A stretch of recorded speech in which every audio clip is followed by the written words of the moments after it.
Assalamu alaikum. We beginnen nu met de tweede zitting van de 33e Jalsa Salana van de Ahmadiyya Muslim Jamaat Nederland op zaterdag 4 mei 2013 te Nunspeet. We beginnen deze zitting met een recitatie uit de Heilige Koran door de heer Sheikh Abdul Malik. Hij zal tevens de Urdu-vertaling geven van het gereciteerde en de Nederlandse en de Engelse vertaling zullen simultaan gedurende de recitatie worden gegeven.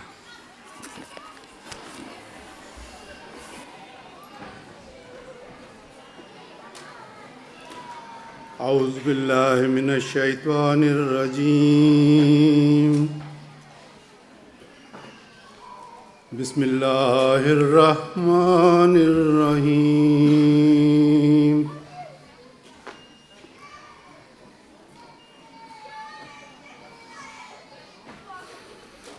لقد كان لكم في رسول الله أسوة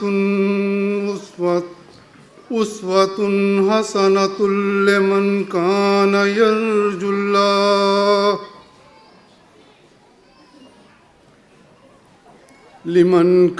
يرجو الله واليوم الآخر وذكر الله كثيرا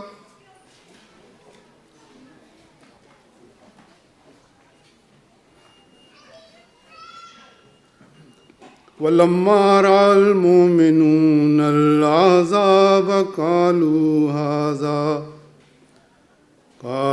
هذا ما وعدنا الله ورسوله وصدق الله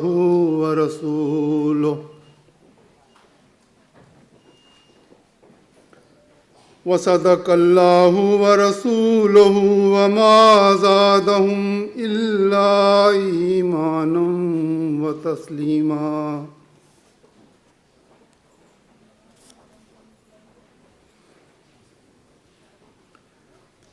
من المؤمنين رجال صدقوا ما عاهدوا الله عليه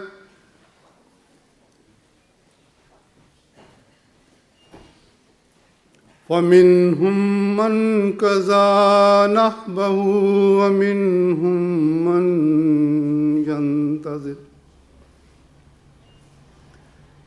ومنهم من ينتظر وما بدلوا تبديلا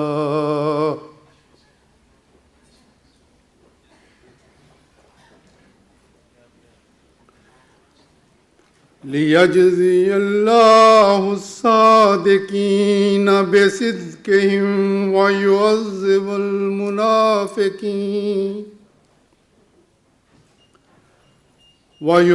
المنافقين إن شاء يتوب إليهم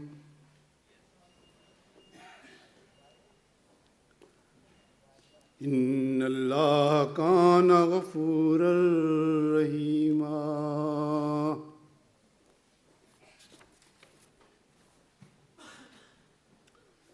سورہ الاحزاب کی آیت نمبر 22 تا 25، اس کا اردو ترجمہ بیان فرمودہ حضرت خلیفۃ المسیح رابع رحمہ اللہ تعالی۔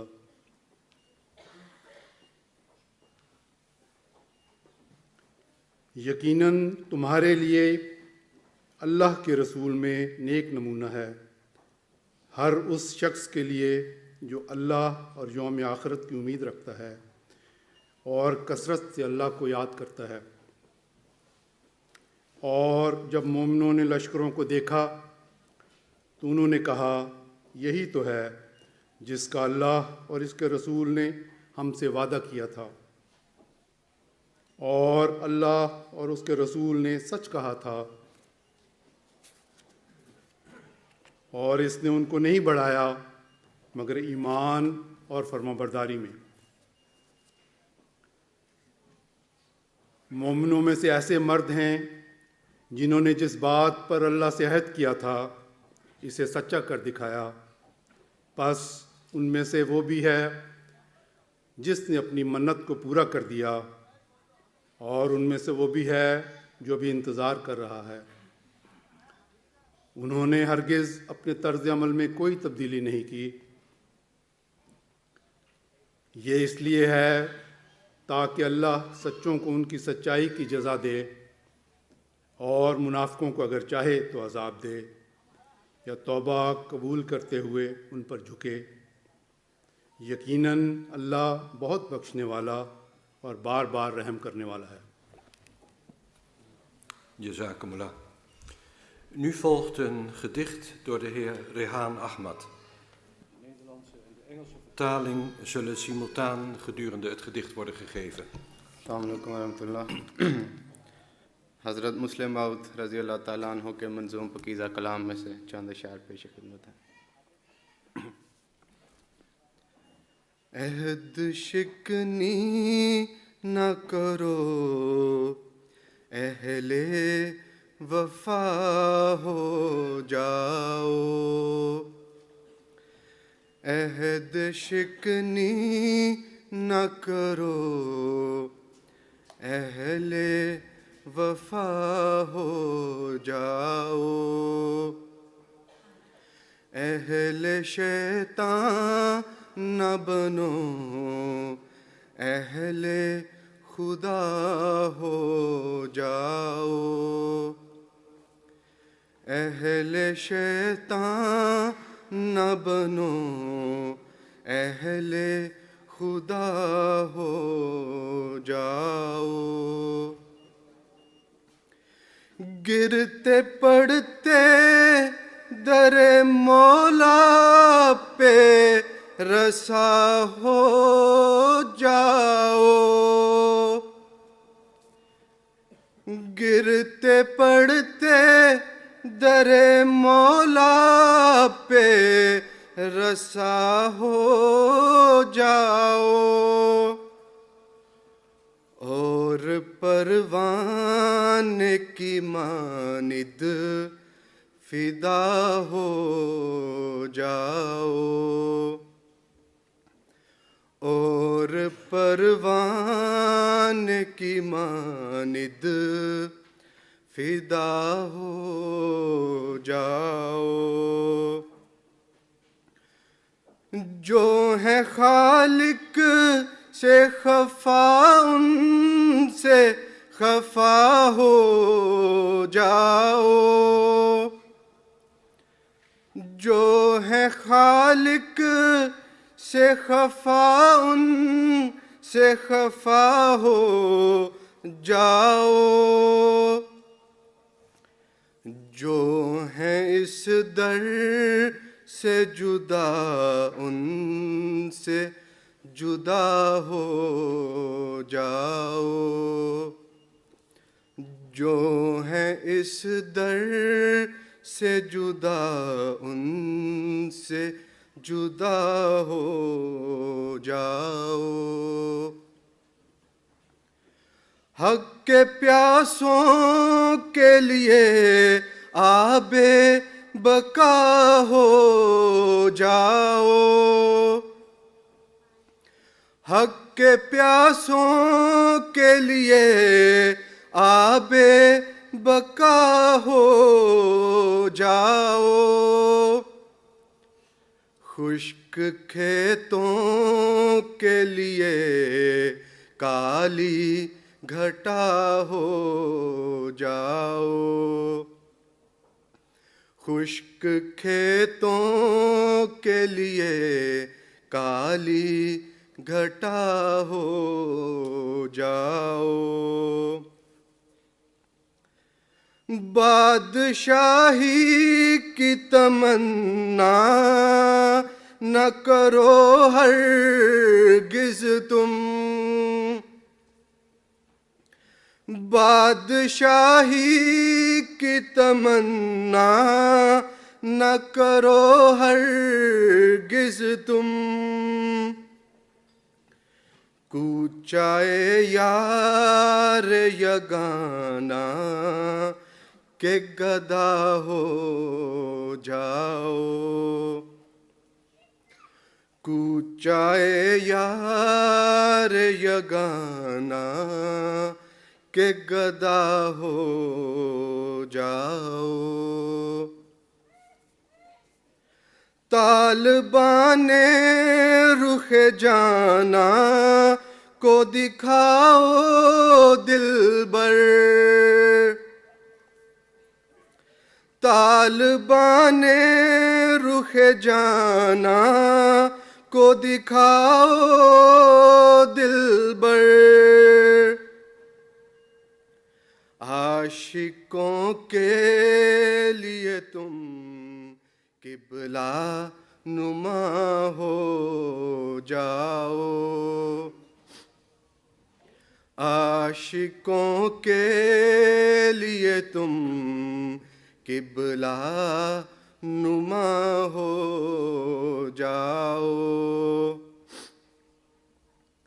راہ مولا میں جو مرتے ہیں وہی جیتے ہیں، راہ مولا میں جو مرتے ہیں وہی جیتے ہیں، موت کے آنے سے پہلے ہی فنا ہو جاؤ، موت کے آنے سے پہلے ہی فنا ہو جاؤ، عہد شکنی نہ کرو اہل وفا ہو جاؤ، اہل شیطان نہ بنو اہل خدا ہو جاؤ.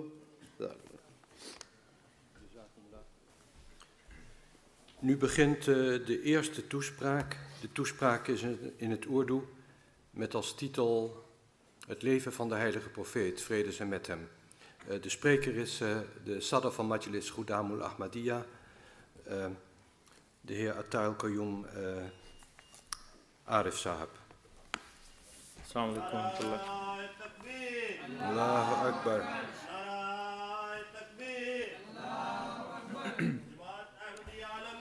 Zindabad. Zindabad.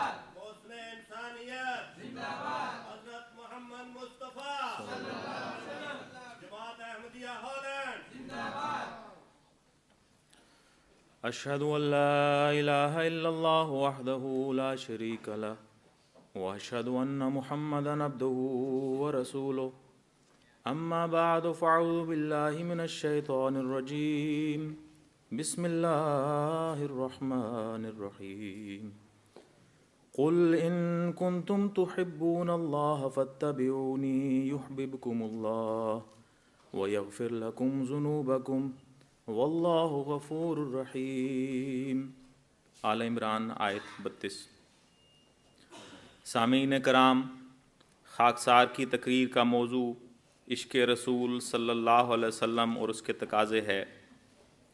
اس بات سے انکار نہیں کہ دنیا کا سب سے مضبوط اور پیارا رشتہ محبت ہی ہے، اور اسی احساس پر اس کائنات کی بنیاد رکھی گئی ہے.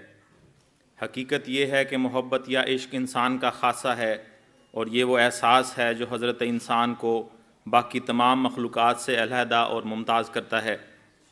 لفظ انسان میں بھی اسی عشق و محبت کا اظہار ہے، کیونکہ انسان عربی زبان میں انس کے لفظ سے مرکب ہے، یعنی محبت کی جمع ہے، جس کے لغوی معنی دو محبتوں والا کے بنتے ہیں.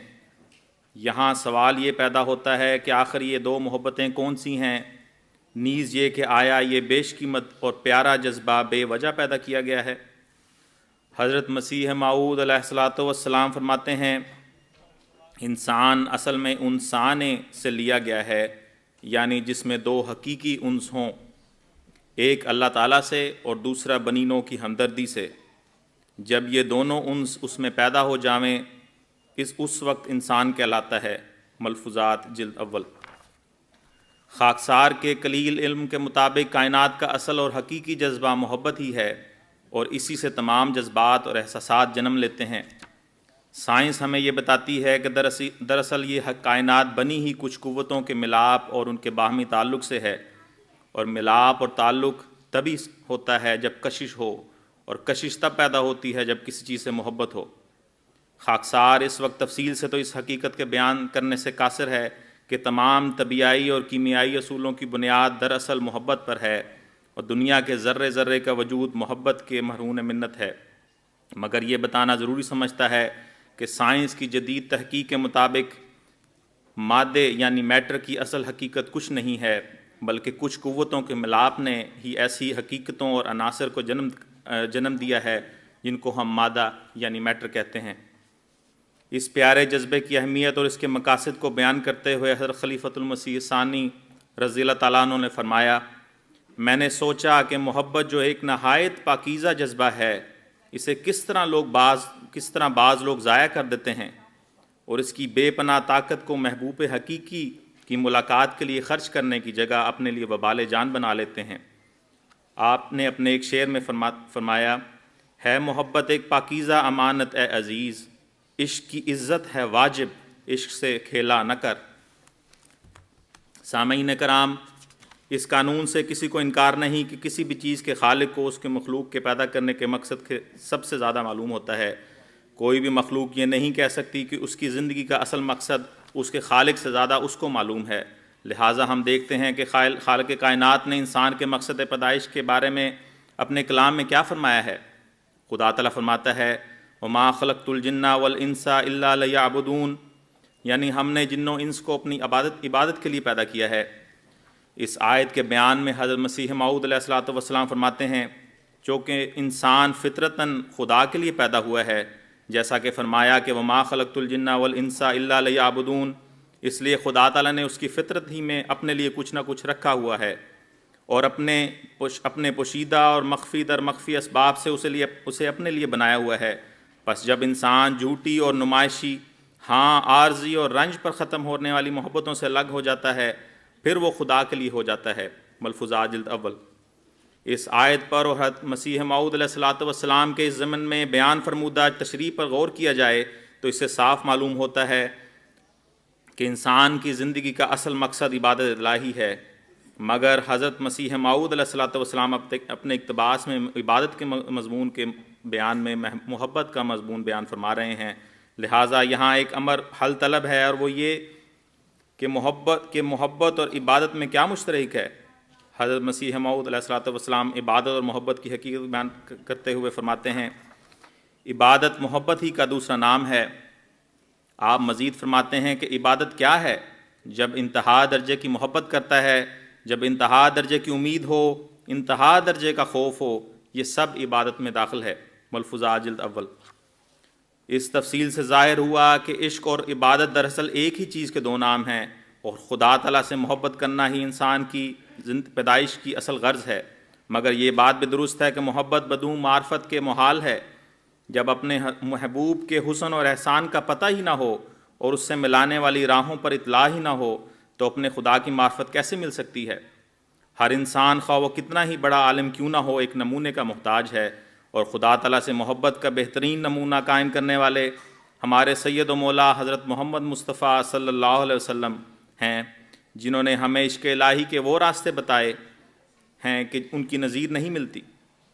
ہاں یہ وہی بابرکت ہستی ہے جس کے اپنے رب سے شدید عشق سے متعلق دشمنوں نے بھی یہ گواہی دی تھی کہ عشقہ محمد ربہ، یعنی محمد تو اپنے رب پر عاشق ہو گیا ہے صلی اللہ علیہ وسلم۔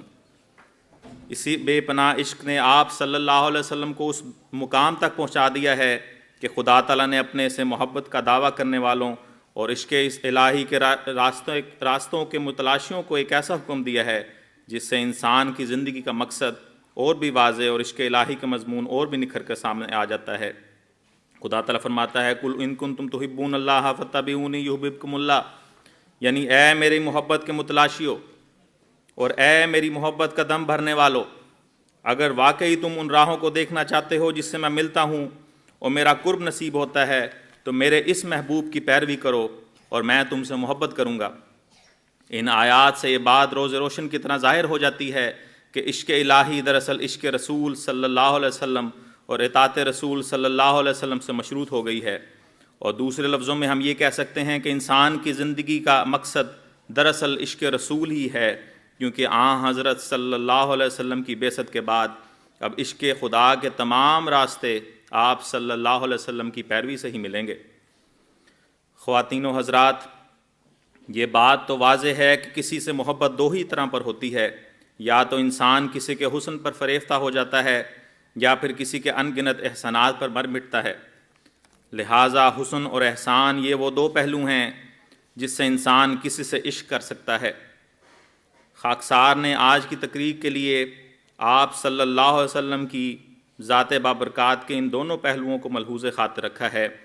خاکسار آپ صلی اللہ علیہ وسلم کے حسن اور احسان کے ذکر سے لبریز اور عشق کے اظہار سے بھرے چند اقتباسات پیش کرتا ہے، جس سے نہ صرف حضرت صلی اللہ علیہ وسلم کے بلند مقام کا اظہار ہوتا ہے، بلکہ یہ بات بھی کھل کر واضح ہو جاتی ہے کہ دراصل دنیا کی ہستیوں میں سے آپ صلی اللہ علیہ وسلم سے زیادہ پیار کسی اور ہستی سے نہیں کیا گیا، اور آپ صلی اللہ علیہ وسلم سے زیادہ تعریف کسی شخص کی نہیں کی گئی، اور آپ صحیح معنوں میں محمد ہیں صلی اللہ علیہ وسلم، جس کے معنی ہیں بہت تعریف کیا گیا۔ قرآن کریم میں خدا تعالیٰ نے آپ صلی اللہ علیہ وسلم کے حسن کے بیان میں سراج المنیر یعنی چمکتا ہوا سورج، طٰہٰ یعنی کامل انسان، نور یعنی روشنی کے الفاظ استعمال فرمائے ہیں، اور کبھی آپ صلی اللہ علیہ وسلم کے احسان کا ذکر کرتے ہوئے آپ صلی اللہ علیہ وسلم کو رحمت للعالمین اور زندگی دینے والا نبی کے القاب سے نوازا گیا ہے۔ آپ صلی اللہ علیہ وسلم سے اللہ تعالیٰ کے بے پناہ عشق کا اظہار اس امر سے بھی ہوتا ہے کہ قرآن کریم میں 20 بار خدا تعالیٰ کا نام رسول کریم صلی اللہ علیہ وسلم کے نام کے ساتھ لکھا گیا ہے، جیسا کہ خدا تعالیٰ فرماتا ہے اطیعوا اللہ والرسول استجابوا للہ والرسول فردوا الی اللہ والرسول، اور یہ سلسلہ اسی طرح چلا جاتا ہے جس طرح عاشق کو اپنے محبوب کا نام دہرانے کا شوق ہوتا ہے، حتیٰ کہ وہ کلمہ جس سے ایک انسان مسلمان کہلانے کا حقدار بنتا ہے، یعنی لا الہ الا اللہ محمد رسول اللہ، اس میں بھی اللہ اور محمد کا نام صلی اللہ علیہ وسلم بالکل جڑا ہوا ہے۔ پھر ایک حدیث قدسی میں آپ صلی اللہ علیہ وسلم کو خدا تعالیٰ مخاطب کر کے فرماتا ہے لولا کما خلقت الافلاک، اے محمد صلی اللہ علیہ وسلم، اگر میں تجھے نہ پیدا کرتا تو زمین و آسمان بھی پیدا نہ کرتا۔ اس حدیث قدسی سے خدا تعالیٰ کے حضرت صلی اللہ علیہ وسلم سے بے مثال عشق کا اظہار ہوتا ہے۔ یہ وہ کلمات ہیں جو خدا تعالیٰ نے آج تک کسی اور انسان کے لیے نہیں بولے۔ اسی طرح قرآن کریم اور میں ایک اور جگہ خدا تعالیٰ حضرت صلی اللہ علیہ وسلم کے مقام اور صفات کا اظہار کرتے ہوئے فرماتا ہے ان اللہ و ملائکتہ یصلون علی النبی یا ایھا الذین آمنوا صلوا علیہ وسلموا تسلیما، سورہ الاحزاب۔ اس آیت کا مطلب یہ ہے کہ اللہ تعالیٰ اور اس کے فرشتے آپ صلی اللہ علیہ وسلم پر رحمت بھیجتے ہیں، اے لوگو جو ایمان لائے ہو تم بھی اس پر خوب درود اور خوب سلام بھیجو۔ آپ صلی اللہ علیہ وسلم کے حسن سیرت اور دلائل صداقت میں سے ایک دلیل آپ صلی اللہ علیہ وسلم کا حلیہ مبارک اور ظاہری حسن بھی ہے، جسے آج کل دنیا کے سامنے بگاڑ کر پیش کرنے کی مذموم کوشش کی جا رہی ہے۔ آج کل کے دنیا دار کیا جانے کہ آپ صلی اللہ علیہ وسلم نہ صرف باطنی طور پر دنیا کے سب سے خوبصورت انسان تھے، بلکہ آپ صلی اللہ علیہ وسلم کے ظاہری حسن کا بھی کوئی ثانی نہ تھا۔ امت محمدیہ پر یہ خدا تعالیٰ کا احسان ہے کہ صحابہ کرام کے ذریعے حضرت صلی اللہ علیہ وسلم کے حلیہ مبارک کی باریک در باریک تفصیلات آئندہ زمانے کے لیے محفوظ فرما دیں۔ آپ صلی اللہ علیہ وسلم کا چہرہ مبارک ایسا تھا کہ اپنے یا بیگانے جب بھی اس پر نظر ڈالتے تو بے اختیار اس کی محبت میں گرفتار ہو جاتے۔ حضرت جابر بن سمرہ رضی اللہ تعالیٰ عنہ سے روایت ہے، انہوں نے کہا کہ میں نے رسول اللہ صلی اللہ علیہ وسلم کو چاندنی رات میں دیکھا۔ آپ صلی اللہ علیہ وسلم سرخ جوڑے میں ملبوس تھے۔ میں کبھی آپ صلی اللہ علیہ وسلم کی طرف دیکھتا اور کبھی چاند کی طرف۔ آپ صلی اللہ علیہ وسلم میرے نزدیک چاند سے زیادہ حسین تھے۔ پھر آپ صلی اللہ علیہ وسلم کے ایک صحابی حضرت ہند بن ابی حالہ، جو کہ آپ صلی اللہ علیہ وسلم کے حلیہ مبارک کے بیان کرنے میں مہارت رکھتے تھے، آپ صلی اللہ علیہ وسلم کا حلیہ مبارک کچھ یوں بیان کرتے ہیں، رسول اللہ صلی اللہ علیہ وسلم باروب اور وجیح شکل و صورت کے تھے۔ آپ کا چہرہ مبارک یوں چمکتا تھا جیسے 14ویں کا چاند۔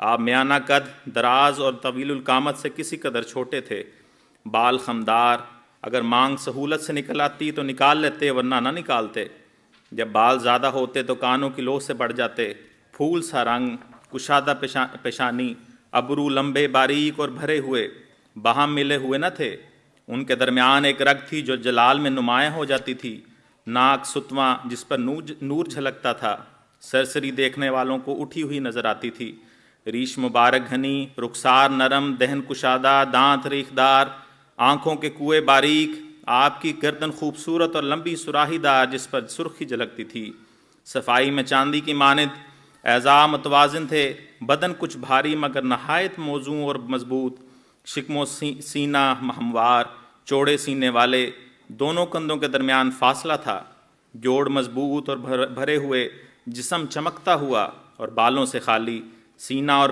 پیٹ بالوں سے صاف، سوائے ایک باریک دھاری کے جو سینہ سے ناف تک ایک خط کی طرح جاتی تھی، دونوں بازوں اور کندھے اور سینے کے بھلائی حصے پر بال تھے، کلائیاں دراز، ہتھیلی چوڑی، ہاتھ اور پاؤں گوشت سے پر اور نرم، انگلیاں دراز، تلوے قدرے گہرے، قدم نرم اور چکنے کہ پانی ان پر نہ ٹھہرے، جب چلتے تو قوت سے قدم اٹھاتے، قدرے آگے جھکتے ہوئے قدم اٹھاتے جیسے بلندی سے اتر رہے ہوں، جب کسی کی طرف رخ فرماتے تو پوری طرح فرماتے، نظر جھکائے رکھتے، اوپر آسمان کی طرف نظر کی بجائے آپ کی نظر زمین پر زیادہ پڑتی، اکثر آپ کی آنکھیں نیم واہ ہوتیں، اکثر آپ کی نظر ایک لمحہ میں ملاحظہ کر لیتی تھی، اپنے صحابہ کا خیال رکھنے کے لیے ان کے پیچھے چلتے، ہر ملنے والے کو سلام میں پہل کرتے۔ جب عشق رسول صلی اللہ علیہ وسلم کی بات ہو تو ضروری ہے کہ ہم ان صحابہ کرام کا بھی ذکر کریں جو آپ صلی اللہ علیہ وسلم کے حسن اور احسان پر جان چھڑکتے تھے۔ خاکسار یہاں صرف 2 واقعات پیش کرتا ہے جس سے ثابت ہوتا ہے کہ آپ صلی اللہ علیہ وسلم کے حسن اور احسان پر مٹنے والے صحابہ کی محبت کے کیا معیار تھے۔ جب جنگ احد میں آن حضرت صلی اللہ علیہ وسلم پر دشمنوں کے تابڑتوڑ حملے جاری تھے تو ان بدبختوں کی یہ درینہ خواہش تھی کہ نعوذ باللہ آپ صلی اللہ علیہ وسلم کو قتل کر دیا جائے، اس لیے ہر تیر کا نشانہ آپ صلی اللہ علیہ وسلم کا چہرہ مبارک تھا، مگر آپ صلی اللہ علیہ وسلم کے جانثار صحابہ نے اپنی جانوں پر کھیل کر آپ صلی اللہ علیہ وسلم کی حفاظت کا حق ادا کیا۔ ان میں سے ایک صحابی حضرت طلحہ بھی تھے جنہوں نے اپنا ہاتھ دشمنوں کے تیروں کے سامنے کھڑا رکھا تاکہ کوئی تیر بھی آپ صلی اللہ علیہ وسلم کے چہرہ مبارک تک نہ پہنچے۔ کہتے ہیں کہ اس وجہ سے آپ کا ہاتھ بالکل ناکارہ ہو گیا۔ بعد میں جب کسی نے پوچھا کہ اے طلحہ، کیا تمہیں درد نہیں ہوتی تھی جب تیر بار بار تمہارے ہاتھ کو زخمی کرتے تھے؟ آپ نے جواب دیا، درد تو ہوتی تھی مگر میں کیا کرتا، میرے ہاتھ کے پیچھے میرے محبوب حضرت محمد صلی اللہ علیہ وسلم کا پیارا چہرہ تھا، اگر میں اپنا ہاتھ ہلاتا یا اف بھی کرتا تو میرے محبوب کو تکلیف ہوتی۔ اسی طرح ایک صحابی کا واقعہ ہے کہ جب کفار ان کو شدید تکلیفیں اور اذیتیں دینے میں مشغول تھے تو کسی نے کہا، کیا تم پسند نہیں کرتے کہ تمہاری جگہ ان تکلیفوں کو اس وقت محمد صلی اللہ علیہ وسلم جھیل رہا ہوتا؟ اس عاشق رسول نے بڑے جوش سے فرمایا، کس تکلیف کی بات کرتے ہو؟ میں ان تکلیفوں کے بدلے اتنا بھی پسند نہیں کروں گا کہ میرے آقا و مولا حضرت محمد مصطفیٰ صلی اللہ علیہ وسلم کو مکہ کی گلیوں میں ایک چھوٹا سا کانٹا بھی چبھے۔ آپ صلی اللہ علیہ وسلم کے ایک صحابی کا یہ شعر اپنے محبوب آقا سے محبت کا ایک بے مثال اظہار ہے۔ کنت السواد علی ناظری فامی علیک الناظر من شاء بعدک فلیمت فعلیک کنت حاضر، یعنی اے محمد صلی اللہ علیہ وسلم، تو ہماری آنکھ کی پتلی تھا، جب تو نہ رہا تو پھر کوئی مرے، ہمیں کچھ پرواہ نہیں۔ سامعین کرام، خاکسار اب چند ایسے اقتباسات پیش کرتا ہے جس میں آپ صلی اللہ علیہ وسلم کے سب سے بڑے عاشق یعنی حضرت مسیح موعود علیہ الصلوۃ والسلام نے اپنے آقا کے حسن اور احسان کا اس طرح ذکر فرمایا ہے کہ اس کے لفظ سے پیار کی خوشبو آ رہی ہے۔ اور آپ کے منظوم کلام کو دیکھا جائے تو ایک ایک شعر اپنے آقا و مولا سے عشق و محبت میں ڈوبا ہوا نظر آتا ہے۔ آپ علیہ السلام اپنے ایک فارسی منظوم کلام میں فرماتے ہیں، بعد از خدا بعشق محمد مخمرم، گر کفر این بود بخدا سخت کافرم، جان و دلم فدائے جمال محمد است، خاکم نثار کوچہ آل محمد است۔ کہ خدا کے بعد میں محمد صلی اللہ علیہ وسلم کے عشق سے سرشار ہوں، اگر اس کا نام کفر ہے تو خدا کی قسم میں سخت کافر ہوں۔ میرے جان اور دل آپ صلی اللہ علیہ وسلم پر قربان ہیں، اور میری خاک آل محمد صلی اللہ علیہ وسلم کے کوچہ پر قربان ہے۔ خاکسار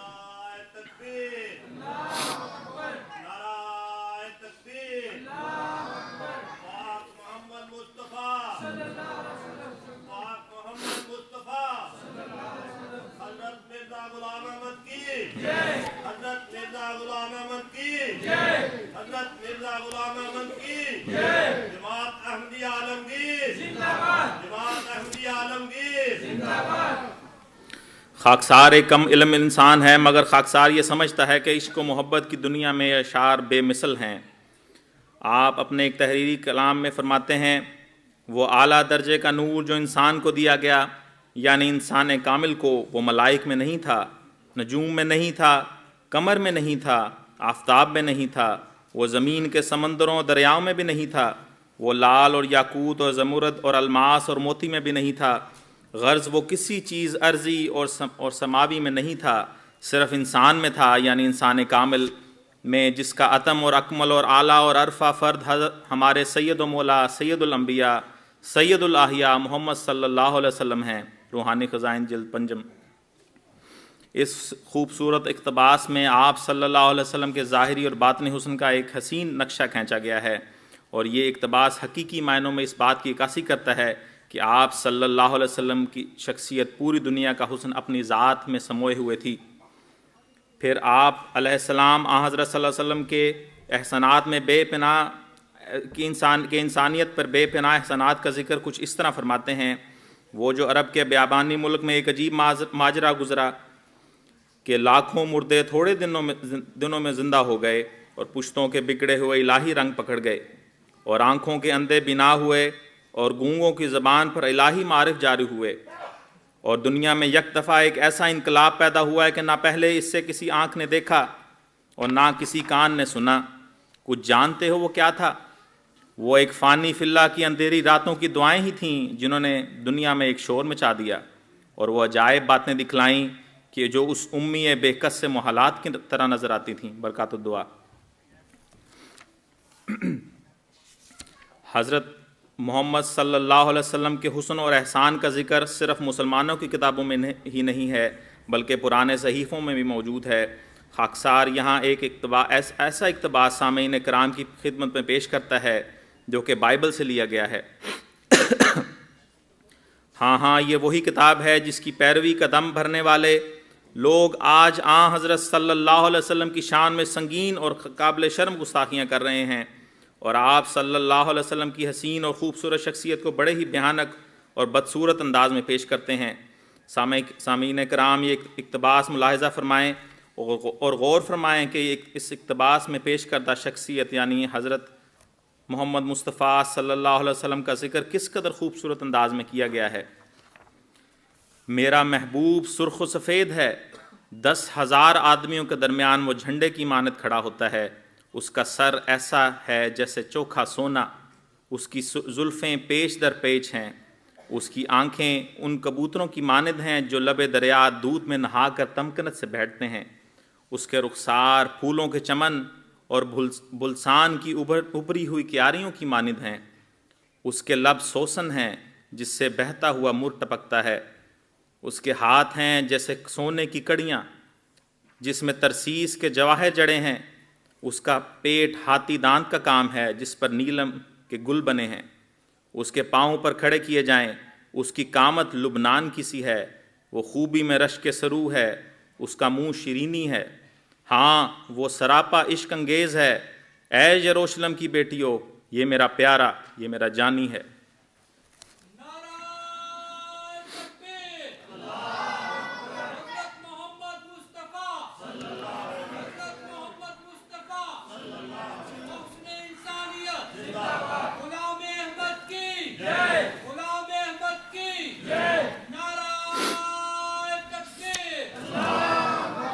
پھر ہندو مذہب میں آپ صلی اللہ علیہ وسلم کی آمد کے ذکر میں یہ الفاظ ملتے ہیں، کل کی اوتار یعنی حضرت محمد صلی اللہ علیہ وسلم بڑی دل فریب شخصیت کے مالک ہوں گے، کل کی اوتار کا جسم بڑا خوشبودار ہوگا، اس میں 8 بے مثال خوبیاں ہوں گی جو کہ دانشمندی، معزز حسب و نسب، ضبط نفس، الہامی جرت، متوازن گفتگو، انتہا سخاوت اور جذبہ احسان مندی ہے۔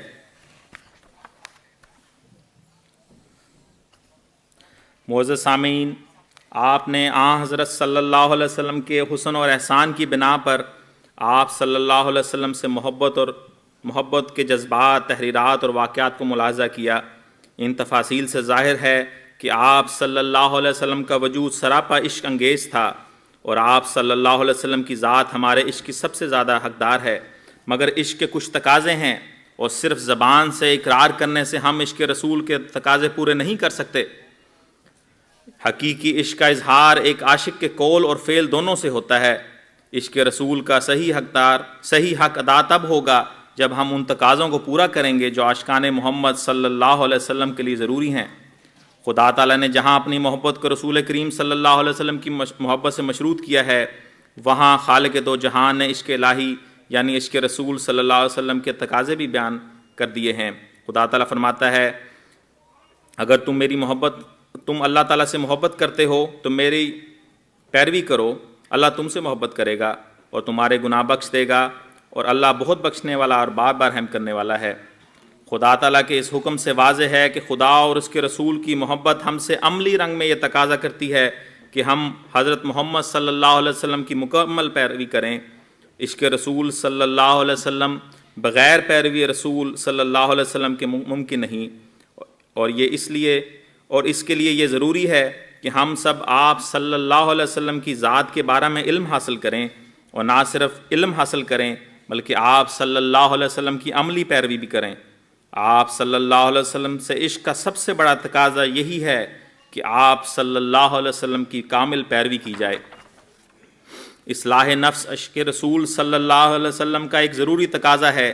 یہ کیسے ہو سکتا ہے کہ ہم ایک طیب اور پاک نبی کی محبت کا دم بھرنے والے ہوں مگر ہمارا دامن گندگیوں سے پر ہو؟ اصلاح نفس کے لیے ہمیں حضرت صلی اللہ علیہ وسلم کے پیش کردہ اصولوں کو سامنے رکھ کر اپنی زندگیاں گزارنی ہوں گی۔ آپ صلی اللہ علیہ وسلم سے عشق ہم سے یہ مطالبہ بھی کرتا ہے کہ ہم اپنے پیارے رسول صلی اللہ علیہ وسلم کے لیے دنیاوی لحاظ سے بھی باعث فخر ہوں۔ آج غیر مسلموں کو اس بات پر گھمنڈ ہے کہ وہ سائنس، ٹیکنالوجی، فلکیات، معاشیات، سیاست، غرض ہر طرح کے دنیاوی علم کے ماہر ہیں، اور مسلمانوں کی کوئی علمی، تمدنی، معاشی اور سیاسی حیثیت ہی نہیں۔ ہمیں ہر ممکن کوشش کرنی چاہیے کہ ہم دنیا کے ہر شعبہ میں اپنا لوہا منوائیں اور مخالفین کے منہ بند کریں، اور ان کے اعتراض جڑ سے ہی اکاڑ پھینکیں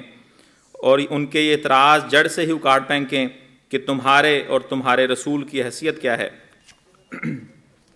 پھر آپ صلی اللہ علیہ وسلم کا عشق ہم سے یہ تقاضا کرتا ہے کہ ہم آپ صلی اللہ علیہ وسلم کے حسن اور احسان کو مد نظر رکھتے ہوئے آپ صلی اللہ علیہ وسلم پر درود بھیجتے رہیں۔ جیسا کہ ایک شعر ہے، عادت ذکر بھی ڈالو کہ یہ ممکن ہی نہیں، دل میں ہو عشق صنم لب پہ مگر نام نہ ہو۔ عشق رسول صلی اللہ علیہ وسلم کا ایک اور تقاضا یہ بھی ہے کہ حضرت صلی اللہ علیہ وسلم سے متعلق تمام شبہات کو دور کر کے اسلام اور اس حضرت محمد مصطفیٰ صلی اللہ علیہ وسلم کی تصویر سے دنیا کو متعارف کروایا جائے۔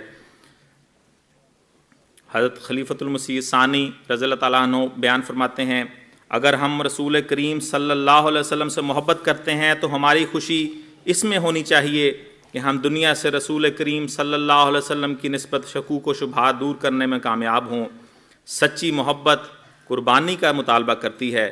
مسلمان تب ہی سرخرو ہو سکتے ہیں جبکہ وہ رسول کریم صلی اللہ علیہ وسلم کی محبت کا عملی ثبوت دیں، اور آپ صلی اللہ علیہ وسلم کی عزت کے قیام کے لیے اپنے اوقات اور اموال خرچ کر کے دکھائیں۔ حضرت خلیفۃ المسیح الخامس ایدہ اللہ تعالیٰ بنصر العزیز فرماتے ہیں، دنیا کے سامنے ہم نے حضرت صلی اللہ علیہ وسلم کی سیرت کے خوبصورت پہلوؤں کو رکھنا ہے۔ یہ ہمارا کام ہے اور اس کو ہمیں بہرحال ایک کوشش کر کے سر انجام دینا چاہیے۔ آج یہ کام ایک لگن کے ساتھ صرف جماعت احمدیہ ہی کر سکتی ہے۔ حضرت خلیفۃ المسیح ثانی رضی اللہ تعالیٰ عنہ فرماتے ہیں، لاکھوں کروڑوں بلکہ خبر نہیں کتنے سالوں کے بعد وہ مقدس پیدا ہوا ہے، اس نعمت کی دنیا کو خبر دو اور گلی اور کوچوں میں اس کی منادی کرو اور دیوانہ وار کرو۔ وہ جو آج خدا تعالیٰ کے نام کی منادی کرتا ہے، خدا قیامت کے روز اس کے نام کی منادی کرے گا۔ جو آج خدا تعالیٰ کے نام کو بلند کرتا ہے، قیامت کے دن اس کا نام بلند کیا جائے گا۔ وہ جو آج لوگوں کو جنت کی طرف بلاتا ہے، قیامت کے روز جنت اسے بخشی جائے گی۔ وہ جو آج لوگوں کو جنت کی طرف بلاتا ہے، قیامت کے دن خدا تعالیٰ اس کے گناہوں پر پردہ پوشی کرے گا۔ تمہارے لیے بخشش ہی بخشش، رحمت ہی رحمت، فضل ہی فضل، برکت ہی برکت۔ خدا نے خود آسمان کو تمہاری تائید کے لیے تیار کیا ہے اور زمین کو تمہاری تائید کا حکم دیا۔ پس جاؤ اور دنیا میں منادی کرو یہاں تک کہ تمہارے گلے بیٹھ جائیں اور دنیا کے کان تھک جائیں۔ یا تو سب مان لیں یا پھر اللہ تعالیٰ ان کے دلوں پر مہر کر دے۔ پھر آپ مزید فرماتے ہیں، کب تک زمین پر خدا تعالیٰ کے مقدس دکھ دیے جائیں گے؟ کب تک ان کو گالیاں دی جائیں گی؟ کب تک خدا تعالیٰ کی ہستی کو فریب قرار دیا جائے گا؟ یہ دن ختم ہونے چاہیے اور ختم کرنے کے لیے ہی اللہ تعالیٰ نے آپ لوگوں کو کھڑا کیا ہے۔ آپ فرماتے ہیں، محض دلیل سے کام نہیں چل سکتا، اس لیے جاؤ اور عشق اور محبت کے ساتھ جاؤ۔ خاکسار ہم سب کی توجہ اس بات کی طرف دلاتا ہے کہ آج اس برگزیدہ نبی سے ہر طرح کا استہزاء کیا جا رہا ہے، اور مخالفین اور خود کو مسلمان کہنے والے بھی اس حسین اور محسن نبی کی بے عزتی کرنے میں کوئی عار نہیں سمجھ رہے۔ ہر لمحے اور ہر سیکنڈ میں حضرت صلی اللہ علیہ وسلم کی ذات پر اور اسلام پر کوئی نہ کوئی حملہ ہو رہا ہے۔ انٹرنیٹ، اخبارات، رسائل، ٹی وی، غرض ہر طرح کا ہتھیار استعمال کیا جا رہا ہے کہ کسی طرح اس سید الاحیاء اور خیر البشر کے پیارے چہروں کو آلودہ اور داغدار کیا جائے۔ عشق رسول صلی اللہ علیہ وسلم کا جدید تقاضا یہ نہیں کہ ہم تلواروں اور بندوقوں اور مہلک ہتھیاروں سے لیس ہو کر ان لوگوں سے جنگ کریں جو آپ صلی اللہ علیہ وسلم اور اسلام کی دشمنی کے لیے کھڑے ہوئے ہیں۔ اب ہم نے خلافت کے سائے کے نیچے رہتے ہوئے اسلام کی خوبصورت تعلیم اور آپ صلی اللہ علیہ وسلم کی شخصیت کے دلکش پہلوؤں کو دنیا تک پہنچانا ہے۔ اپنے اموال اور اوقات کو تبلیغ اسلام کے لیے خرچ کرنا ہے۔ اپنی استعدادوں اور طاقتوں کا صحیح استعمال کرتے ہوئے اسلام اور دنیا کی خدمت کرنی ہے۔ یہ وہ وقت نہیں کہ ہم معمولی سی تکلیف اور بے عزتی سے دل برداشتہ ہو کر گھر بیٹھ جائیں اور اپنے آپ کو جماعت کے لیے پیش نہ کریں۔ یہ وہ وقت نہیں ہے کہ اپنے دنیا کے کاموں میں اتنے مشغول ہو جائیں کہ اس بات کی فکر ہی نہ رہے کہ ہماری زندگی کا اصل مقصد کیا ہے۔ حضرت مسیح موعود علیہ الصلوۃ والسلام کے آنے سے نجات کی حقیقتیں بدل چکی ہیں۔ اب پیروں، فقیروں اور سادھوؤں کی طرح گوشہ نشینی کی زندگی اختیار کرنے اور اپنی ذات میں نیکی بجا لانے سے نجات حاصل ہونا محال ہے۔ اب اگر ہم حقیقی نجات حاصل کرنا چاہتے ہیں اور سچی خوشی اور اطمینان حاصل کرنا چاہتے ہیں تو ہمیں خدمت اسلام اور خدمت انسانیت میں اپنی جان، مال، وقت اور عزت کو قربان کرنا پڑے گا۔ کہاں ہے وہ طلحہ کا ہاتھ جو آپ صلی اللہ علیہ وسلم کے پیارے چہرے کی طرف اٹھنے والا ہر تیر اپنے ہاتھ پر لے؟ کہاں ہے وہ فدائیان محمد صلی اللہ علیہ وسلم جو اپنے آقا کی خاطر ہر طرح کا دکھ جھیل سکیں؟ ہمیں یقین ہے کہ جماعت احمدیہ ہی وہ واحد جماعت ہے جہاں وہ طلحہ صفت لوگ موجود ہیں جو آپ صلی اللہ علیہ وسلم سے حقیقی عشق رکھتے ہیں۔ ہماری جماعت میں ہی وہ اویس کرنی موجود ہیں جنہوں نے آپ صلی اللہ علیہ وسلم کے مبارک چہرہ کو اپنی ظاہری آنکھوں سے تو نہیں دیکھا، مگر آج بھی وہ آپ صلی اللہ علیہ وسلم کے حسن پر جاں فدا کرتے ہیں۔ خاکسار یہاں پر خصوصی طور پر خدام الاحمدیت سے مخاطب ہے، اے خدام احمدیت، اٹھو اور اپنی ذمہ داریوں کو سمجھو، کیونکہ تبلیغ اسلام اور دفاع اسلام کی سب سے بڑی ذمہ داری تم پر ہے۔ آئیں اور اپنی سستیاں دور کریں اور اپنی طاقتوں اور استعدادوں سے اسلام کی خدمت کریں اور حضرت صلی اللہ علیہ وسلم سے عشق کا حق ادا کریں۔ اپنی خدمت احمدیت سے ثابت کریں کہ ہم ایسی ماؤں کی اولاد ہیں جو عشق رسول صلی اللہ علیہ وسلم کے لیے اپنے بچوں کو بخوشی قربان کرنے کے لیے تیار ہیں، اور ایسے باپوں کے لختے جگر ہیں جو دنیا میں اپنے آقا و مولا کا نام کا جھنڈا سب سے اونچا دیکھنا چاہتے ہیں۔ خدا تعالیٰ کرے کہ ہم رسول مقبول صلی اللہ علیہ وسلم کے حقیقی عاشق بننے والے ہوں اور اس عشق کا صحیح حق ادا کرنے والے home. Allahumma salli ala Muhammadin wa ala ali Muhammadin wa barik wa sallam. Innaka hamidun majid. Jazakumullah.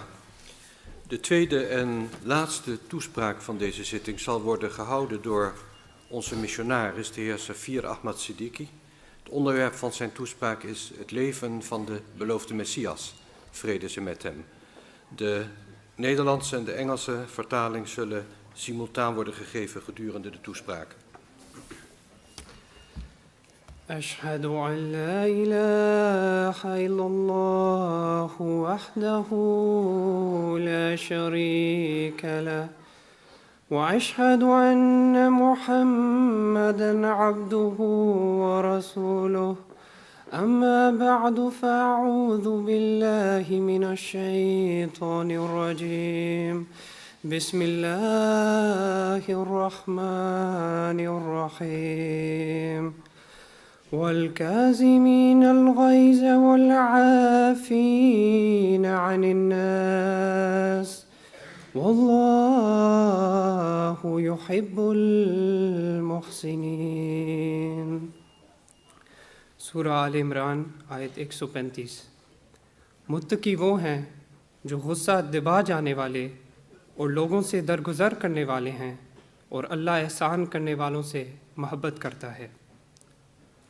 خاکسار سیرت حضرت اقدس مسیح موعود علیہ الصلوۃ والسلام کے بارے میں کچھ عرض کرے گا، جس کے لیے جماعت میں ذکر حبیب کی مقدس اصطلاح رائج ہے اور آن حضور صلی اللہ علیہ وسلم کے لیے سیرت النبی کا مقدس لفظ استعمال کیا جاتا ہے. جہاں ذکر حبیب وصل حبیب کا بھی کام دیتا ہے، وہاں سیرت کے بیان کرنے کا سب سے اہم مقصد یہ ہے کہ سیرت کی پیروی کی جائے، کیونکہ اسی کے ساتھ روحانی ترقی، فیض اور قرب الہی وابستہ ہے. اس لیے ہم سب احمدی مسلمانوں کا فرض بنتا ہے کہ ہم حضرت محمد مصطفیٰ صلی اللہ علیہ وسلم اور آپ کے عاشق صادق حضرت مسیح موعود علیہ الصلوۃ والسلام کی سیرت کی پیروی کریں اور قدم بقدم ان کی اتباع میں چلیں. دراصل حضرت مسیح موعود علیہ الصلوۃ والسلام کی سیرت اپنے آقا و مولا حضور صلی اللہ علیہ وسلم کی سیرت سے کچھ مختلف یا الگ نہیں. حالات تو مختلف ہو سکتے ہیں، مگر بنیادی اخلاق اور خصوصیات وہی ہیں جو حضرت صلی اللہ علیہ وسلم کی سیرت میں پائی جاتی ہیں. چنانچہ حضور صلی اللہ علیہ وسلم نے بھی یہی بیان فرمایا ہے کہ خلقہ خلقی، کہ مسیح اور مہدی کے اخلاق دراصل میرے ہی اخلاق ہیں. جیسا کہ میں نے ابھی کہا کہ ہم سب کا فرض بنتا ہے کہ ہم اس نیک اسوے پر عمل کریں. چنانچہ حضرت مسیح موعود علیہ الصلوۃ والسلام بیان فرماتے ہیں، یہ مت خیال کرو کہ ہم نے ظاہری طور پر بیعت کر لی ہے، ظاہر کچھ نہیں، خدا تمہارے دلوں کو دیکھتا ہے اور اسی کے موافق تم سے معاملہ کرے گا. کشتی نو صفحہ 18. کشتی نو میں اس تعلیم کا ذکر ہے جس پر عمل پیرا ہونے کے لیے حضور اپنے غلاموں سے توقع رکھتے ہیں. اس ساری تعلیم کا ذکر کرنے کے بعد حضور بیان فرماتے ہیں، یہ تمام نصائح جو ہم لکھ چکے ہیں اس غرض سے ہیں کہ تا ہماری جماعت خدا تعالیٰ کے خوف میں ترقی کرے اور تا وہ اس لائق ہو جاویں کہ خدا کا غضب جو زمین میں بھڑک رہا ہے وہ ان تک نہ پہنچے. حضور نے یہ جو فقرہ بیان فرمایا ہے کہ یہ تمام نصائح جو ہم لکھ چکے ہیں، ان نصائح میں سے ایک نصیحت یہ بھی ہے کہ تم میں سے زیادہ بزرگ وہی ہے جو زیادہ اپنے بھائی کے گناہ بخشتا ہے، اور بدبخت ہے وہ جو ضد کرتا ہے اور نہیں بخشتا، سو اس کا مجھ میں حصہ نہیں. ایک اور پیرائے میں اسی بات کو آپ علیہ الصلوۃ والسلام نے یوں بیان فرمایا، جو شخص نہیں چاہتا کہ اپنے قصوروار کا گناہ بخشے اور کینہ پرور آدمی ہے، وہ میری جماعت سے نہیں. اور ایک اور جگہ پر اس نصیحت کو اس رنگ میں بیان فرمایا کہ اپنے بھائیوں کے گناہ بخشو، کیونکہ شریر ہے وہ انسان جو کہ اپنے بھائی کے ساتھ صلح پر راضی نہیں، وہ کاٹا جائے گا کیونکہ وہ تفرقہ ڈالتا ہے. اس تعلیم کا بہترین عملی نمونہ حضرت مسیح موعود علیہ الصلوۃ والسلام کی سیرت ہے. آج کی اس مجلس میں خاکسار اسی نصیحت کے گرد، یعنی دوسروں کے گناہوں اور قصوروں کو معاف کرنے کے متعلق حضور علیہ السلام کی سیرت طیبہ پر ایک نظر ڈالے گا. حضرت محمد اکبر خان صاحب رضی اللہ تعالیٰ عنہ ایک واقعہ بیان فرماتے ہیں. آپ فرماتے ہیں کہ جب ہم وطن سے قادیان آ گئے تو حضور نے ہم کو اپنے مکان میں ٹھہرایا. حضرت اقدس کا یہ قاعدہ تھا کہ رات کو عموماً موم بتی جلایا کرتے تھے اور بہت سی موم بتیاں اکٹھی روشن کر دیا کرتے تھے. جن دنوں میں آیا، میری بچی ایک دفعہ حضرت مسیح موعود علیہ الصلوۃ والسلام کے کمرے میں بتی جلا کر رکھائی. اتفاق ایسا ہوا کہ وہ بتی گر گئی اور تمام مسودات جل گئے، اور علاوہ ازیں اور بھی چند چیزوں کا نقصان ہو گیا۔ محمد اکبر خان صاحب بیان فرماتے ہیں کہ ان کے گھر والے بہت گھبرائے، مگر جب حضور کو معلوم ہوا تو یہ کہہ کر رفت گزشت کر دیا کہ خدا کا بہت شکر ادا کرنا چاہیے کہ کوئی اس سے زیادہ نقصان نہیں ہو گیا۔ یہ واقعہ میں بطور نمونہ پیش کر رہا ہوں، اس سے ملتے جلتے واقعات طوالت مضمون کے اندیشے سے ذکر نہیں کروں گا، ورنہ حقیقت یہ ہے کہ اس قسم کے کئی واقعات حضور کی زندگی میں رونما ہوئے جس میں آپ کے مسودات دوسروں کی لغزش سے ضائع ہو گئے۔ کبھی آپ کے خادم نے جلا دیے، کبھی بچوں سے ضائع ہو گئے، یا پھر کسی صحابی نے ان مسودات کو کہیں رکھ دیے اور پھر بھول گئے، اور بلکہ بعض اوقات ایسا بھی ہوا کہ کچرا دان میں جا کر یہ ملے۔ اور ایک مرتبہ جب لیکھرام کے قتل کے بعد آپ کی گھر کی تلاشی لی گئی تب جا کر کچھ خطوط ملے جو کہ آپ نے اپنے کسی صحابی کو دیے تھے کہ ان کو فلاں فلاں شخص کے ہاں ارسال کر دینا۔ بہرحال حضور نے اس موقع پر بھی یہی فرمایا کہ اگر آج یہ نہ دیکھے جاتے تو پتہ بھی نہ لگتا، اور ہم سمجھتے رہتے کہ خط لکھ دیا ہوا ہے، اور ادھر دوسرے لوگ سمجھتے کہ ہم خط لکھ چکے ہیں۔ خیر، جو ہو گیا اچھا ہو گیا، مصلحت الہی یہی ہوگی، اور حضور کا ہمیشہ یہ انداز ہوتا۔ یہاں میں اس بات کا بھی ذکر کرنا چاہتا ہوں کہ یہ کوئی معمولی کاغذات نہیں تھے، ان میں کوئی ذاتی معاملات کی باتیں نہیں ہوا کرتی تھیں۔ جس نے بھی حضور کی کتب، ملفوظات، اشتہارات اور خطوط کا کچھ بھی مطالعہ کیا ہے وہ سمجھ سکتے ہیں کہ یہ مسودات کس اہمیت کے حامل تھے۔ ان میں اعتراضوں کے جوابات، اسلام کی تعلیم اور حقانیت، علم و معارف کے نکات، چیلنج وغیرہ سب شامل تھے۔ حضور خود ان مسودات کی اہمیت کے بارے میں اپنی تصنیف فتح اسلام میں بیان فرماتے ہیں۔ اسلام کا زندہ کرنا خدا چاہتا ہے، اور ضرور تھا کہ وہ مہم عظیم کے روبرا کرنے کے لیے ایک عظیم و شان کارخانہ جو ہر ایک پہلو سے متاثر ہو اپنی طرف سے قائم کرتا۔ سو اس حکیم و قدیر نے اس عاجز کو اصلاح خلائق کے لیے بھیج کر ایسا ہی کیا، اور دنیا کو حق و راستی کی طرف کھینچنے کے لیے کئی شاخوں پر مبنی امر تائید حق اور اشاعت اسلام کو منقسم کر دیا۔ ان شاخوں کا حضور نے اپنی اس کتاب میں ذکر کیا، اور ان شاخوں میں سے 3 شاخیں تالیف و تصنیف، اشتہارات اور خطوط کی ہیں۔ الغرض یہ وہ اہم مسودات ہیں جو کہ تائید حق اور اشاعت اسلام کے لیے تھیں، جو کہ دوسروں کی لغزش سے ضائع ہو جاتے، جس پر حضور اپنے نقصان کی فکر کیے بغیر دوسروں کی دلجوئی میں مصروف ہو جاتے۔ یہی نمونہ ہمیں بھی اپنانا چاہیے۔ محمد اکبر خان صاحب اپنا ایک اور بیان فرماتے ہیں کہ حضور اقدس زینے سے اتر رہے تھے کہ میں لالٹین اٹھا کر حضور اقدس کو راستہ دکھانے لگا، مگر لالٹین ہاتھ سے چھوٹ گئی اور اوپر سے نیچے تک آگ لگ گئی۔ میں بہت پریشان ہوا، بعض لوگ بھی کچھ بولنے لگے، لیکن حضرت اقدس نے فرمایا خیر، ایسے واقعات ہو ہی جاتے ہیں، مکان بچ گیا۔ اس واقعہ سے جہاں آپ کے درگزر کا پتہ چلتا ہے، وہاں اس بات کا بھی سبق ملتا ہے کہ انسان اپنے غیظ و غضب کے جذبات کو کس طرح دبا سکتا ہے، اور اس کی یہی صورت ہے کہ اس نقصان عظیم کا انسان خیال کرے جس کے ہونے کا احتمال ہو سکتا تھا، جیسے کہ حضور نے فرمایا کہ خیر، مکان تو بچ گیا۔ حضور کا اس قسم کے دیگر واقعات میں بھی یہی اسوہ ہوتا۔ پھر چاول چرانے والی خاتمہ کا واقعہ کون نہیں جانتا۔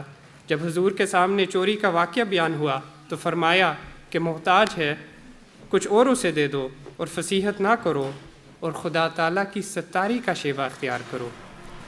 حضور انور کے یہ الفاظ کہ خدا تعالیٰ کی ستاری کا شیوہ اختیار کرو نہایت اہم اور قابل غور ہیں۔ آپ کا یہ فرمان ہمیں اس اہم حکم کی طرف متوجہ کرنے والا ہے جس کا قرآن میں صبغۃ اللہ کے الفاظ میں ذکر ملتا ہے، یعنی مسلمانوں کو صفات الہیہ اپنانے کا حکم ہے، اور خدا تعالیٰ کی صفات میں سے یہ صفت بھی ہے، یعنی تواب، یعفو عن کثیر، اور ان اللہ یغفر الذنوب جمیعا، یعنی تمام قصوروں کا معاف کرنے والا، اور اس صفت کو ہمیں بھی اپنانا چاہیے۔ اس صفت کا اظہار حضور علیہ السلام نے صرف اپنوں سے ہی نہیں کیا بلکہ غیروں سے بھی، یہاں تک کہ آپ کے جانی دشمنوں سے بھی آپ کا عملی نمونہ آپ کی تعلیم، یعنی گالیاں سن کے دعا دو اور پاک دکھ آرام دو کے عین مطابق تھا۔ چنانچہ آپ کی زندگی میں ایک شخص بنام احمد حسین شوکت نے اپنا اخبار بنام شاہنہ ہند جاری کیا ہوا تھا۔ اس نے حضرت مسیح موعود علیہ السلام کی مخالفت میں اپنے اخبار کا ایک ضمیمہ جاری کیا جس میں ہر قسم کے گندے مضامین مخالفت میں شائع کرتا رہا۔ یہ شخص میرٹھ سے تعلق رکھتا تھا، چنانچہ وہاں کے صدر جماعت حضرت شیخ عبدالرشید صاحب رضی اللہ تعالی عنہ نے، جو ایک معزز زمیندار تھے اور تاجر تھے، حضرت اقدس کی خدمت میں عرض کیا کہ میں نے ارادہ کیا ہے کہ ضمیمہ شائنہ ہند کے توہین آمیز مضامین پر عدالت میں نالش کر دوں۔ اس پر حضور نے فرمایا، ہمارے لیے خدا تعالیٰ کی عدالت کافی ہے، یہ گناہ میں داخل ہوگا اگر ہم خدا کی تجویز پر تقدم کریں، اس لیے ضروری ہے کہ صبر اور برداشت سے کام لیں۔ حضرت یعقوب علی عرفانی صاحب اس واقعہ کے بارے میں بیان فرماتے ہیں، جو لوگ اس گندے لٹریچر سے واقف نہیں، وہ اس فیصلہ کی اہمیت کو سمجھ نہیں سکتے، مگر جنہوں نے اس کو دیکھا ہے وہ یقیناً کہہ سکتے ہیں کہ اگر اس شخص سے عدالت کے ذریعے انتقام لیا جاتا تو عقلاً، عرفاً، اخلاقاً جائز ہوتا، مگر حضرت مسیح موعود علیہ الصلوۃ والسلام نے یہ ہرگز پسند نہ فرمایا۔ اور یہ پہلا ہی موقع نہ تھا، بلکہ اس قسم کے کئی واقعات ہیں جس میں حضور نے اپنے دشمنوں کو جو سخت غلیظ زبان استعمال کرتے تھے معاف کر دیا۔ حضور اپنے ضبط نفس کے بارے میں بیان فرماتے ہیں، اور یہی وہ اعلیٰ معیار ہے جس کے حصول کے لیے ہمیں بھی دعا اور کوشش کرنی چاہیے۔ حضور بیان فرماتے ہیں، میں اپنے نفس پر اتنا قابو رکھتا ہوں، اور خدا تعالیٰ نے میرے نفس کو ایسا مسلمان بنایا ہے کہ اگر کوئی شخص 1 سال بھر میرے سامنے بیٹھ کر میرے نفس کو گندی سے گندی گالی دیتا رہے، آخر وہی شرمندہ ہوگا اور اسے اقرار کرنا ہوگا کہ وہ میرے پاؤں جگہ سے اکھاڑ نہ سکا۔ حضرت یعقوب علی عرفانی صاحب ایک اور واقعہ بیان فرماتے ہیں کہ ڈاکٹر ہنری مارٹن کلارک، جو امرتسر کے میڈیکل مشن کے مشنری تھے اور آپ سے مناظرہ بھی کیا تھا، اس نے حضرت مسیح موعود علیہ الصلوۃ والسلام کے خلاف ایک مقدمہ اقدام قتل کا دائر کیا۔ یہ مقدمہ کچھ عرصے تک چلتا رہا اور بالآخر محض جھوٹا اور بناوٹی پایا گیا، اور حضرت اقدس عزت کے ساتھ اس مقدمے میں بری ہوئی۔ حضرت یعقوب علی عرفانی صاحب بیان کرتے ہیں کہ اس وقت میں عدالت میں موجود تھا جب کیپٹن ڈگلس نے حضرت اقدس کو مخاطب کر کے کہا کہ آپ چاہتے ہیں کہ ڈاکٹر کلارک پر مقدمہ چلائیں، اگر آپ چاہتے ہیں تو آپ کو حق ہے۔ حضرت مسیح موعود علیہ الصلوۃ والسلام نے بیان فرمایا، میں کوئی مقدمہ نہیں کرنا چاہتا، میرا مقدمہ آسمان پر دائر ہے۔ اسی مقدمے میں مولوی محمد حسین بٹالوی حضرت مسیح موعود علیہ الصلوۃ والسلام کے خلاف ایک گواہ کی حیثیت سے پیش ہوئے۔ یہ اتنا تلخ دشمن تھا کہ کفر و قتل کے فتوے اسی نے شائع کرائے، اور بالآخر وہ اس مقدمہ اقدام قتل میں عیسائیوں کا گواہ ہو کر آیا۔ عدالت میں ان کے ساتھ کیا گزری اس حصے کو ترک کرتا ہوں کیونکہ اس کا مضمون سے تعلق نہیں۔ بہرحال بٹالوی صاحب کی دشمنی کی یہ حالت تھی کہ وہ روزانہ عدالتوں میں بطور گواہ دیکھے جاتے۔ جب حضور علیہ السلام کے خلاف انہوں نے دل کھول کر گواہی دے دی تو حضرت مسیح موعود علیہ الصلوۃ والسلام کو ان پر جھرا کرنے کا موقع دیا گیا۔ حضور کی طرف سے مولوی فضل الدین صاحب وکیل تھے جو جماعت کے فرد نہ تھے، انہوں نے مولوی بٹالوی صاحب پر کچھ ایسے سوالات کرنے چاہے جو ان کی عزت و آبرو کو خاک میں ملا دیتے۔ اس نے حضور سے کہا کہ میں یہ سوال کرنا چاہتا ہوں، مگر حضور نے شدت سے روک دیا۔ اگر یہ سوالات ہو جاتے تو خدا جانے مولوی محمد حسین بٹالوی پر کیا گزرنی تھی، اپنے مقام سے ہی گر جاتے۔ بہرحال حضور علیہ السلام نے سختی سے وکیل صاحب کو منع کیا کہ میں اس کی اجازت نہیں دیتا، یہ ایک ایسی بات ہے جو کہ اس کے اپنے اختیار سے باہر ہے اور میں اس کی عزت کو برباد نہیں کرنا چاہتا۔ ذرا خیال کریں کہ مولوی محمد حسین تو جان کا دشمن ہے اور آپ کو قاتل ثابت کرنے آیا ہے، مگر آپ نے اس کے قصور کو معاف کر دیا اور اپنے وکیل کو اس کے متعلق جو ایک امر واقعہ ہے اور صحیح اور درست بات ہے اس کے متعلق سوال نہیں کرنے دیا، میں اس لیے تاب و ذلیل نہ ہو۔ حضور صلی اللہ علیہ وسلم کا فرمان کتنا سچا ہے کہ خلقہ خلقی، اس کے اخلاق دراصل میرے ہی اخلاق ہیں۔ غرضیوں آپ علیہ الصلوۃ والسلام نے اپنے آقا و مولا حضرت محمد مصطفیٰ صلی اللہ علیہ وسلم کے اخلاق کی پیروی میں لیا ظلم کا عفو سے انتقام۔ حضرت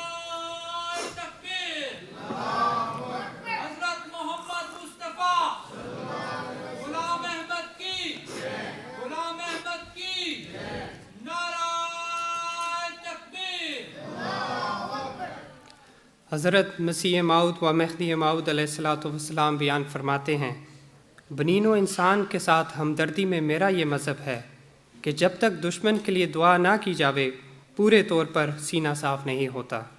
ادعونی استجب لکم، یہ قرآنی آیت ہے جس کا آسان الفاظ میں یہ ترجمہ بنتا ہے کہ تم دعا کرو میں اسے قبول کروں گا۔